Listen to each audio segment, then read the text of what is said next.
తెలుగు రాష్ట్రాలను చలి గజగజ వణికిస్తోంది. రోజు రోజుకి చలి తీవ్రత పెరిగిపోతుంది.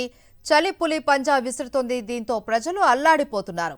కొన్ని ప్రాంతాలలో అయితే ఉష్ణోగ్రతలు సాధారణం కంటే 3 నుంచి 4 డిగ్రీలు తక్కువగా నమోదవుతున్నాయి. ఉదయం పూట మంచుతో బయటకు రాలేని పరిస్థితులు ఉండగా సాయంత్రం 5 తర్వాత తీవ్రమైన చలి కొనసాగుతుంది. ఇవాళ రేపు తెలుగు రాష్ట్రాలలో చలిగాలులు వీచే అవకాశం ఉందని వాతావరణ శాఖ అధికారులు చెబుతున్నారు. ఇక ఏపీలోనూ ఇదే పరిస్థితి నెలకొంది. ముఖ్యంగా అల్లూరు జిల్లా పాడేరు ఏజెన్సీలో చలి తీవ్రత తారాస్థాయికి చేరింది. దట్టంగా పొగమంచు అలుముకోవడంతో ఉష్ణోగ్రతలు సింగిల్ డిజిట్కి పడిపోతున్నాయి.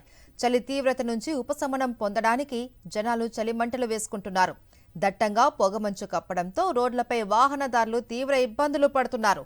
చలి తీవ్రత మరికొన్ని రోజులు కొనసాగే అవకాశం ఉందని, చిన్నారులు వృద్ధులు మరింత జాగ్రత్తగా ఉండాలి అని అధికారులు సూచిస్తున్నారు.